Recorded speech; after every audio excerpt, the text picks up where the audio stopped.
All right, so today we're going to finish up section half of section 7.2. Okay, yesterday we looked at inverse trig functions, kind of focused on domain, range, not too much graphing by hand, but a little bit of graphing on the calculator. Today what we're going to focus on is how we can take an expression that has trig in it, specifically inverse trig, and we're going to convert it to something that's purely algebraic. Okay, things with just letters, addition, squaring, subtraction, maybe division, okay, things like that. Right, so just as an example, I'll come back to this in a second. We can take a problem like this, and we can convert this all to algebra. We can get rid of the sine, we can get rid of inverse cosine, and just have an expression. I think it involves some square root and Pythagorean Theorem a little bit. So that's what we're going to look at. Okay, and the key is to start with our inner trig function, which in the case of example 1 is inverse cosine. And we're going to set up a right triangle diagram for that. Okay, but in order to do that, if the inner trig function is written with inverse trig, it helps to rewrite it in terms of regular trig. Okay, kind of like the homework problem I did, where somebody had said solve by hand and it was a 30, 60, 90 triangle. They gave it in the book as inverse trig, and I said let's rewrite it as regular trig. Right, so that just involves either taking the cosine, sine, or tangent of both sides to rewrite it. Okay, and once we rewrite it, we'll have a picture. Hopefully, if we set it up correctly, we should know 2 of the sides in a triangle, and we're going to be able to use the Pythagorean Theorem to get a third side.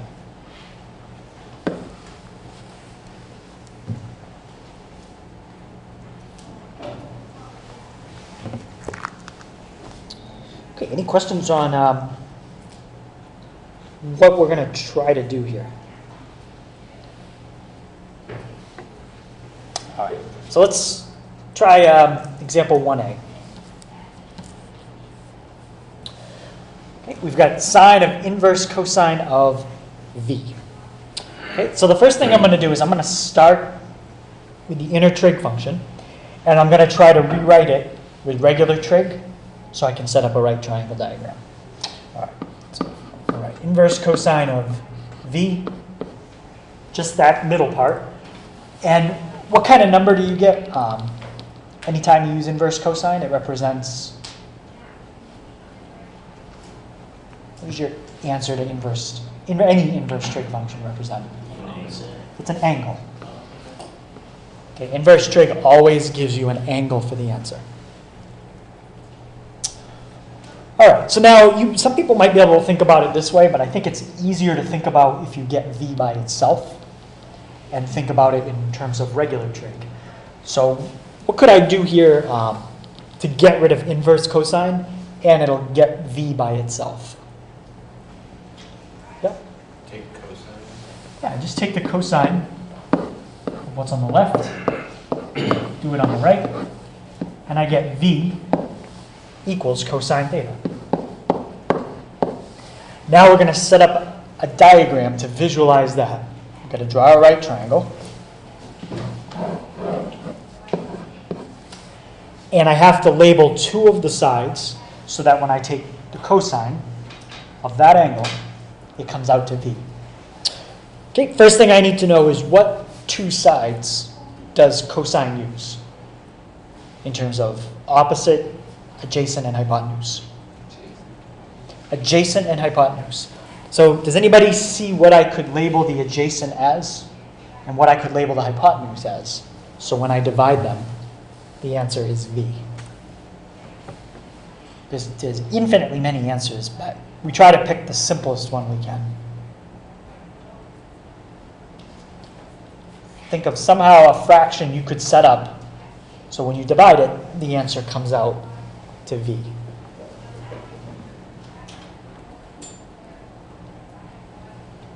Okay. Yep? Could you label the adjacent v and hypotenuse 1? Yeah. You can label it anything you want, as long as when you divide those 2 things, it comes out to v. I think that's the simplest way to do it. So cosine, oh, thank you. Cosine is adjacent. That would make a difference.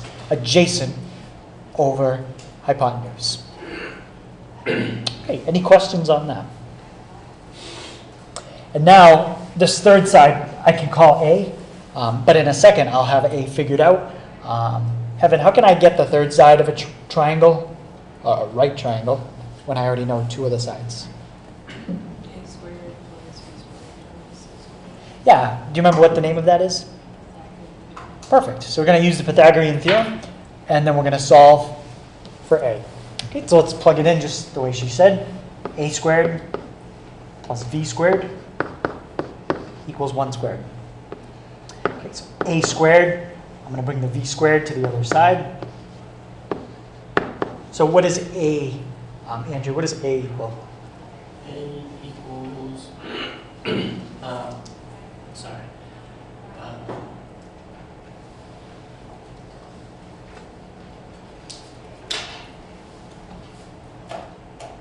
no, square root of 1 minus e squared. Like that? Yes. No. The square root is too long. Not quite. Yeah. That's where it's only over the 1.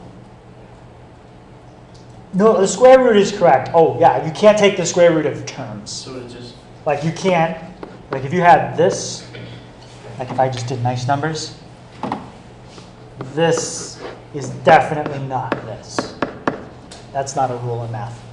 So don't take the square root of individual terms, just leave what you have. So the square root of 1 minus v squared. Yeah, you can't oh, okay. can't really do much with that. Okay. All right, so now we know this side is the square root of 1 minus v squared. Now we can find what they want. We can find the sine. Okay, they're asking for the sine of that. Well, this, we said, bless you, was theta. Okay, we very early on we said inverse cosine of v equals theta. That's this picture right here. So now just find the sine of this picture, and that's your answer. Okay, so what would the sine of theta be using this diagram? Yep, Andrew? The square root of 1 minus b squared over 1. Yeah, over 1. So the sine of this is opposite over hypotenuse. In this case, the hypotenuse is just 1. Okay, questions on that? And that's it. So we took an expression that had trig, and we converted it to something that doesn't. Okay, what I'm going to do is I'll graph both of those, and you can see that they are the same. Let's do sine of inverse cosine, and do second square root 1 minus x squared. Okay, I'll do zoom 7. Let's see if that. Yeah, that's okay. Everyone see how they traced over each other? The same graph, it was blue first and then the red one traced over it.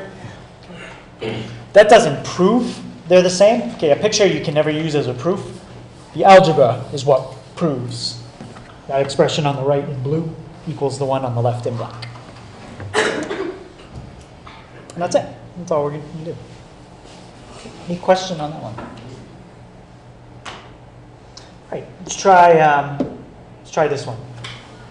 The tangent of the inverse sine of v.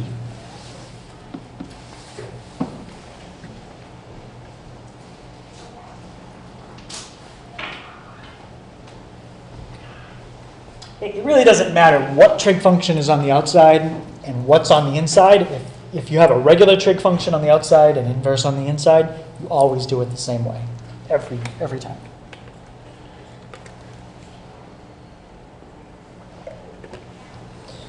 All right, so based on the last one, anyone think they can tell me my first step this time? And it's the same as the first step last time. So would you bring down sine, inverse sine? Yeah. Right? Yep, inverse sine. We're just going to work with that for now. Equals theta. Yeah, just say that this equals some angle. Okay, we don't know what the angle is. Okay, and what's the next thing we did to rewrite this? You can either just tell me what it is, or if you want to explain how to do it, that's fine too. Each of the sine of each side. Yeah, take the sine of each side, and what does that give me? B equals sine of theta. Yes. And now we want to draw a picture of that. Okay, we're going to make our picture, and then we're going to use that to figure out tangent ultimately.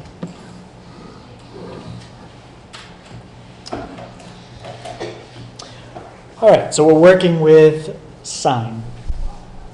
What two sides am I going to label for sine? Chase? Is it opposite adjacent?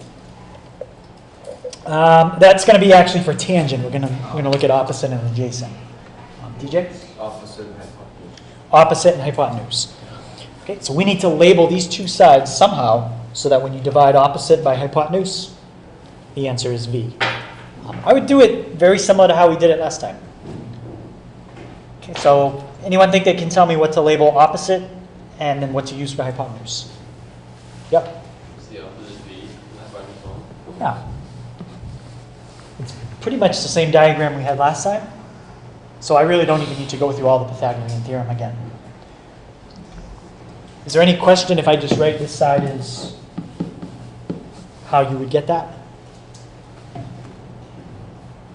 How do you get the 1? Like, you just pick V and 1? Where does the 1 come from on the hypotenuse? So we're just picking something so that when we divide this by that, it has to come out to V.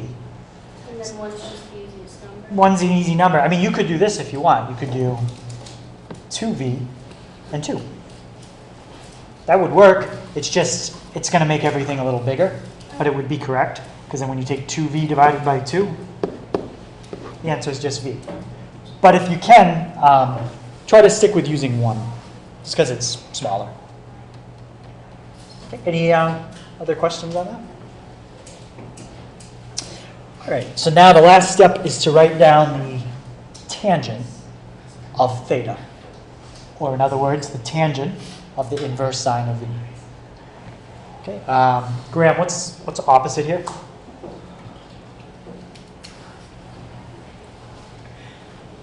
That's confusing. So, what's opposite? Yeah, what's opposite theta? V. V. And what's the other side I need? Opposite over Oh. Adjacent. adjacent? What's the adjacent here? Square root of 1 minus v squared. Yep. And lastly, I just need to fix that so I don't have the square root in the bottom. So what would I multiply top and bottom by? Brad? Square root of 1 minus B squared. Yep. So the final answer is V times square root 1 minus V squared over 1 minus V squared. All right, so again, I'll type it in and see how that looks. All right, so let's take the tangent of inverse sine. And now this is, I'm going to type in the first one just because that's easier for me to type into the calculator than the second one, but they're equivalent. So I got x divided by square root 1 minus x squared. So that's the first one, and that's the second one. So they traced over each other. They are exactly the same thing. Any questions on that? So in calculus, it's usually easier if you can work with an expression that doesn't have any trig in it.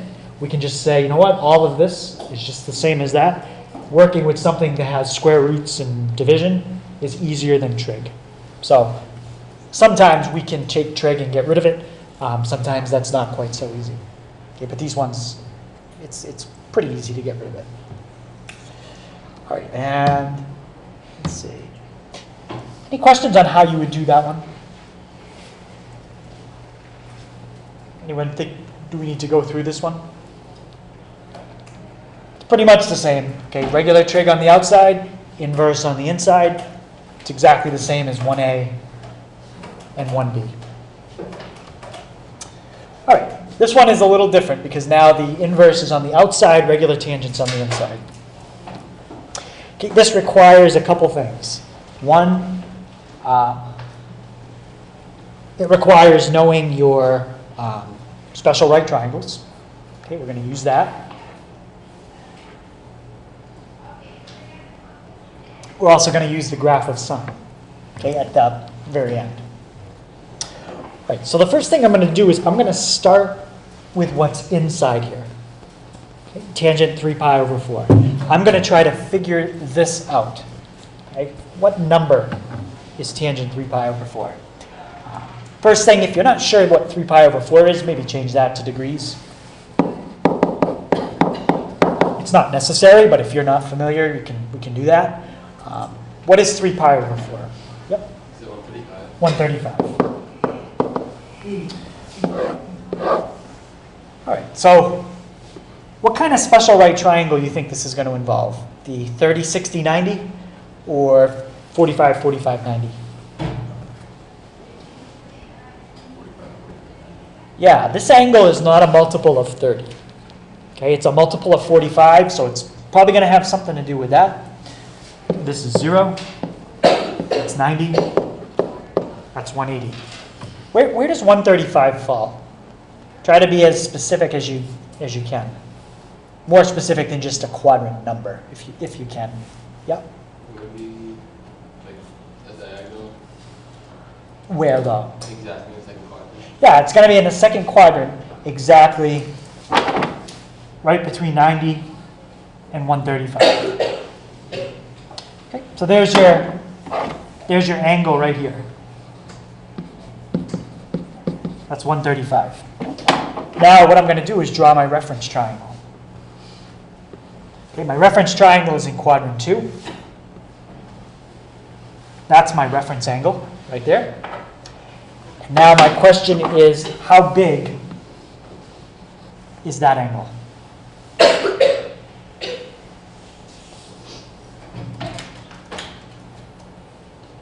Brett? 45. Yeah, that's a 45. Okay, and that's what we kind of suspected. This was going to have to do with a 45, 45, 90 right triangle. So that's also 45. Now, it doesn't matter what size you make the triangle. Okay, when you're figuring out the tangent of 135, you can use big triangle, small triangle. Let's just make the numbers easy to work with. Since both these angles are the same, what does that mean about the legs in this triangle?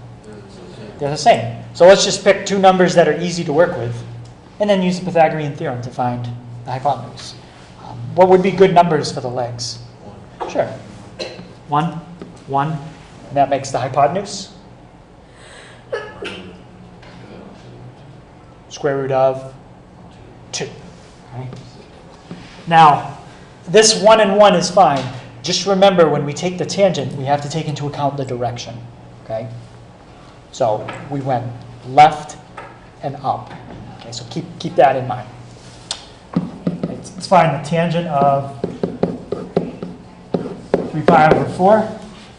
And by taking into account the direction, that takes into account we're not in quadrant 1. Okay, quadrant 2. All right, so opposite over adjacent. All right, so we're finding the tangent of 3 pi over 4. What's the side opposite theta? 1. And now, be careful here. What's the side adjacent to theta? 1. Negative 1. Okay. If you use positive 1, then what that would be is if you drew your triangle in quadrant 1. Okay. So the negative takes into account the fact that we're in quadrant 2, 135. So what's the tangent of 3 pi over 4? Negative 1. Okay, so now we know that. Okay, so I'm going to rewrite this with what we now know. So that's the inverse sine of negative 1. Now, anytime we use inverse sine, our answer is always what kind of number? It's an angle. So we can do the same trick we did last time if you want to think about it a little differently. It's going to equal an angle. Now, what could I do to get rid of inverse sine? Take the sine sides. Yep. Take the sine on both sides. And now I'm basically trying to figure this problem out. Where does sine equal -1? For this one, I think we could actually just sketch the picture of sine. Right, so draw your picture of sine.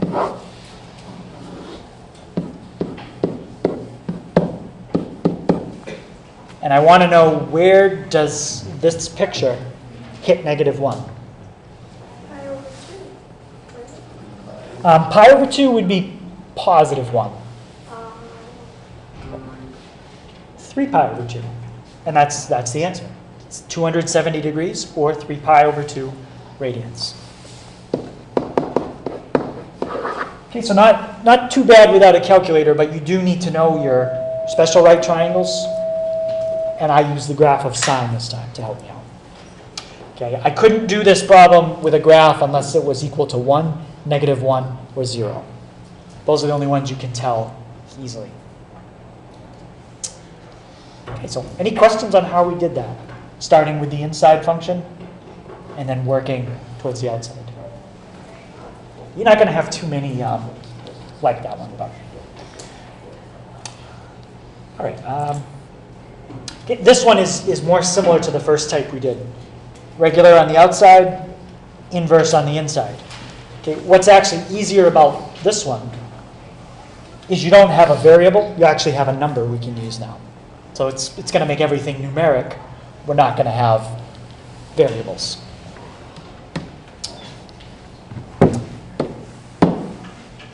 All right, so if we wanted to do this problem just like we did the first two, what do you think my first step would be here?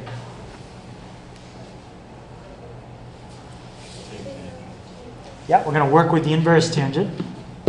And we're going to set that equal to theta. And now, can somebody give me another way to rewrite that? Using tangent, not inverse tangent. Yeah? 1/2 equals tangent. Okay, so now set up a right triangle diagram so that when you take the tangent of theta, it comes out to 1/2.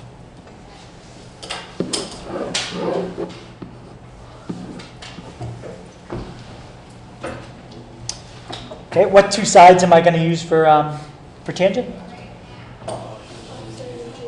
Yeah, so just make the opposite one, make the adjacent 2. And that would make my hypotenuse square root of 5.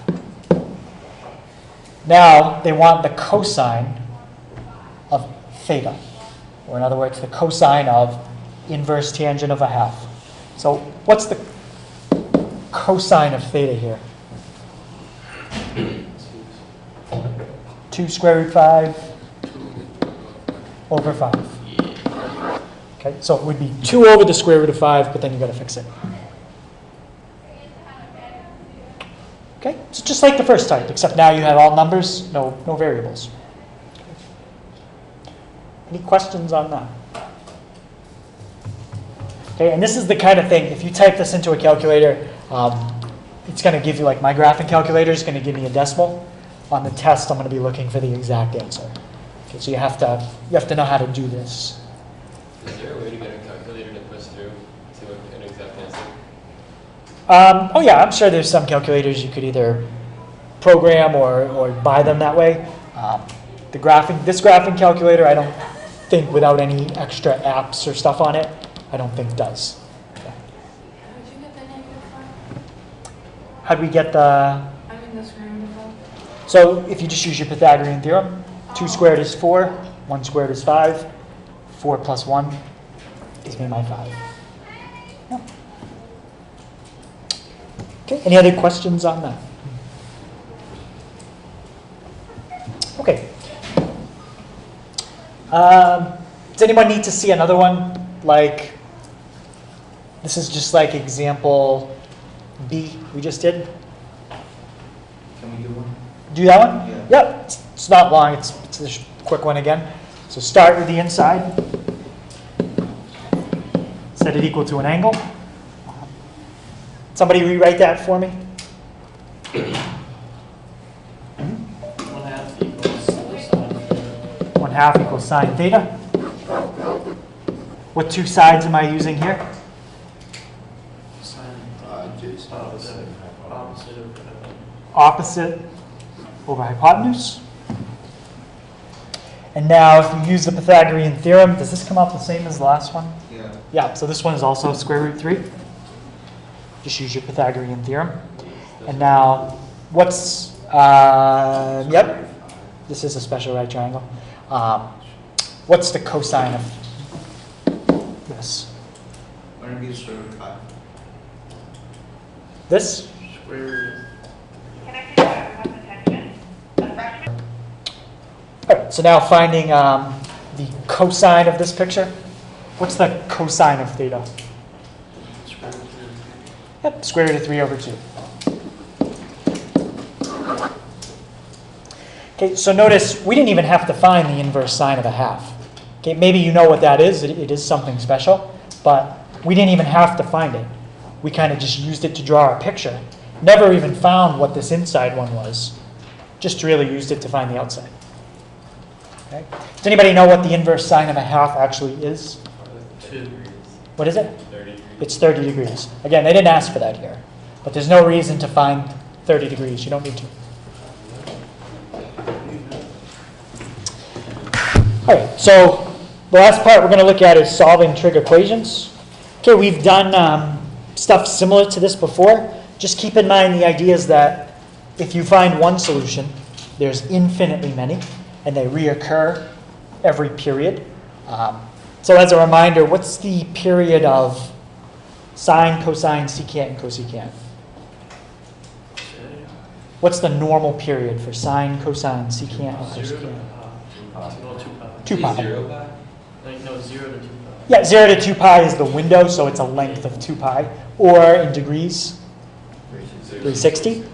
What about your periods for tangent and cotangent? 180 degrees or pi radians. Okay? Keep in mind, if they ask us to type something in with secant or cosecant and we wanted to graph it, okay, remember to graph, let's just say cosecant, you have to type like that. That's how you type in cosecant, 1 over sine. We might do a little graphing, but I don't think there's any need to do graphing with what we're about to do. But we'll use it to check our answer. All right, so I want to find all real solutions to that problem. Okay, sine of x equals 0.6. All right, what can I do here to get x by itself? Gonna get rid of that function. Yep. Take the inverse there. Yep, we'll take the inverse sine of what's on the left, do it on the right, and we get x equals inverse sine of 0.6. Okay, now let's type it in. I guess let's do it in radians, just because that's the mode I'm already in. So second inverse sine 0.6. Okay, we get 0.64. Okay, that's 0.64. But hang on to that for a second because we have a little bit more to do. There's a second answer. Okay, and for the second answer, we have to know how to find it, okay, by hand. So now, our original problem said sine of x equals 0.6. Okay, 0.6 is a positive number. Okay, so it was asking us where sine equals a positive number. Okay, have we looked at this diagram before? Some people, yeah, okay. So this diagram tells you where your trig functions are positive. Okay. We just got the answer in the first quadrant. Okay, how do I know that? The first quadrant is from 0 to 90.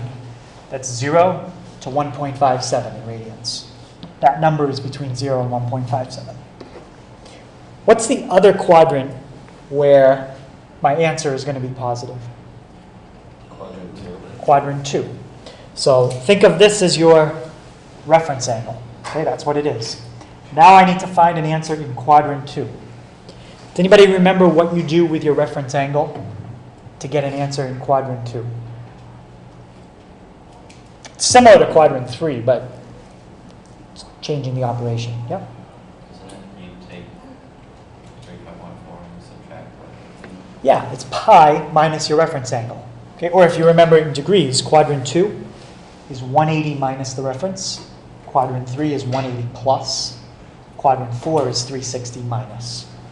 Okay, but we're doing it in radians, so the way Brad said it, pi minus the reference angle.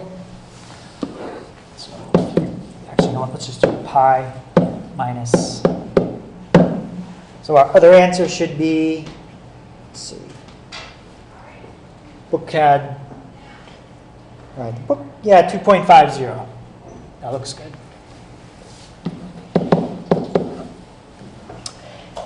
And now, how often are each of those answers going to repeat? Yeah, they're going to repeat every 2 pi. So put a plus 2 pi n right on the end of the number.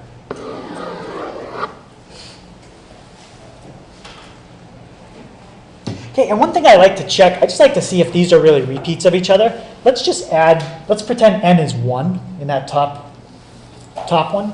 And let's add 2 pi to 0.64, and let's see if we get the second one.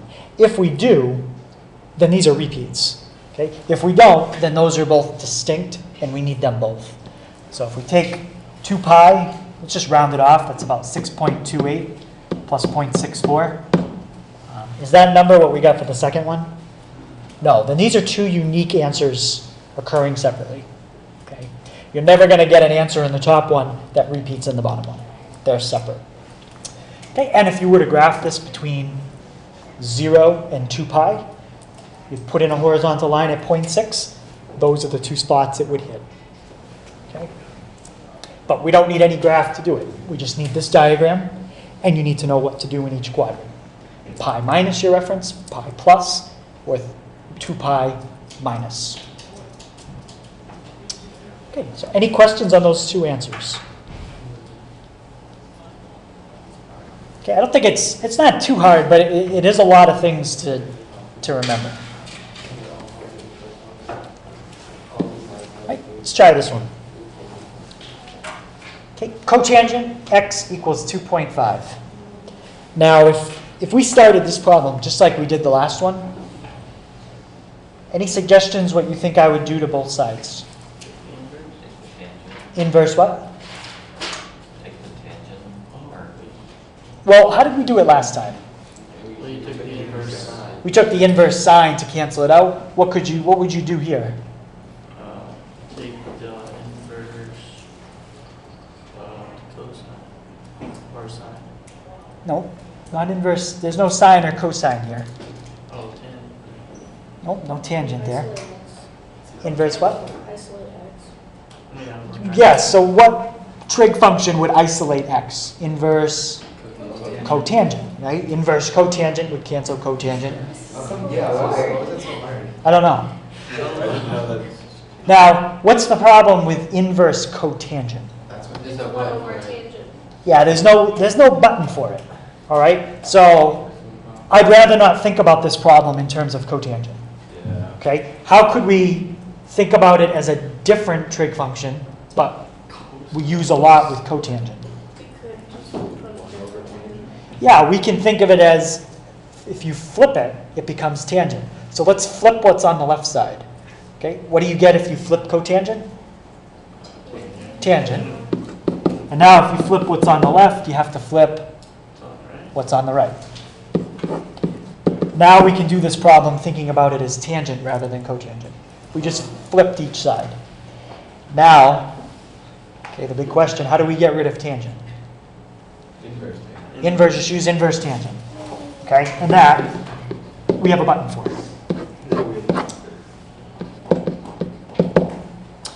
Okay, so x equals, I'll just write it nicely down here, inverse tangent. There's no reason to do 1 divided by 2.5. You don't need to figure that out. Just plug it all in. All right, so second inverse tangent, 1 divided by 2.5. Okay, we get 0.38 as one answer.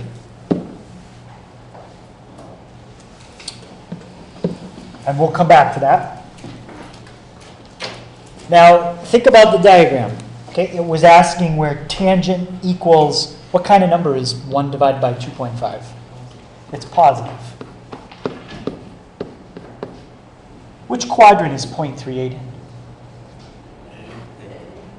Yeah, quadrant 1. We just found an answer between 0 and pi over 2. Now, where is the other quadrant where tangent is positive? 3. So I need an answer in quadrant 3.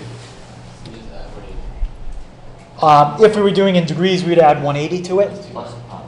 Plus pi if we're doing it in radians. So pi plus 0.38 gives me 3.52. Now, if I want, I can check the answer very easily. Let's just see what 1 divided by 2.5 is. It's 0.4. Okay. Let's take the tangent of 0.38. We're in radians, sorry. 0.38. Okay, I got 0.399. Okay, I got 0.4. Let's check the other one. 3.52. Tangent. 0.39, 0.4. It's because of our rounding. Okay, so both of these answers, if you take the tangent of them, come out to 0.4. Right, and now, what do I need to add on to the end? Just pi n. Okay, period for tangent is just pi. Okay, and now I always like to check and see if one answer is a repeat of the other. So let's just let n equal 1. Okay, I just try to start with the smallest number I can for n. What's 1 times pi? Pi. Let's take pi plus 0.38. What did we get?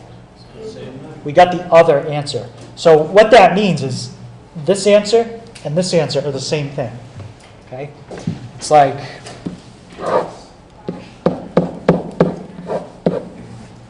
here's our, we'll call this answer 1.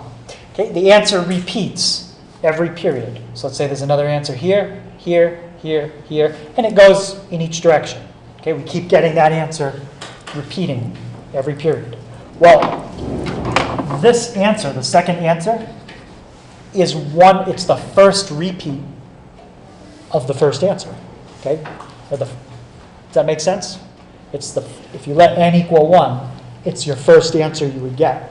So the second answer, you don't need it. If you write it, it's not wrong, but I would just write that.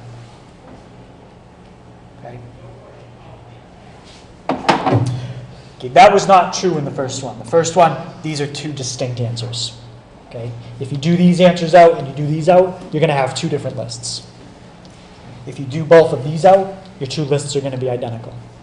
There's no difference between the numbers. And you just figure that out by putting n equal to 1? Yeah, I just let n equal 1, and it showed me that they were the same. Whether you start at the blue dot and go left and right forever, or start at the red dot and go left and right forever, you still get the same answers. You're just starting at a different spot. Okay? Yep. Doesn't that always happen with tangent because you have to add pi to it to get it to be positive? Yeah, with tangent, that does happen a little, yeah. And if you think of the graph of tangent, and you draw a horizontal line, how many times does it hit it? Once. So there really is one answer. When you have a graph like sine,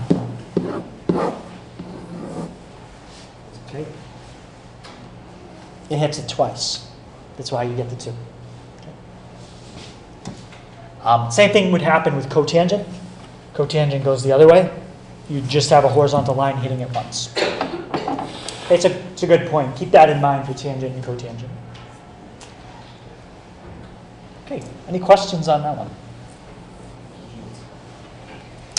All right. So we didn't do as much in degrees, but just make sure you're comfortable finding both answers in degrees. And if it's in degrees, it would be 180n and 180n for tangent. Don't use pi if you're in degrees. Okay, don't mix them. How do you get the answer for cotangent? Like, what do you do? For sine, you take the angle away from 180. For tangent, you add 180. How do you do that? So it all depends the quadrant you're in. So let's say you're looking for where cosine is positive. That's going to be here and here. So when you're in quadrant 4, it's 360 minus your reference angle, or 2 pi minus your reference angle. If you're in quadrant 3, that means you're looking where tangent is positive. That's 180, or pi, plus your reference angle. If you're in quadrant 2, you're looking where sine is positive. That's what you're looking for. That's 180 minus your reference angle, or 180, or pi minus your reference angle, if you're in radians. Okay, so there's always 2 quadrants where every trig function is positive, and there's 2 quadrants where every trig function is negative. Okay, so any questions on that? Any other questions on that?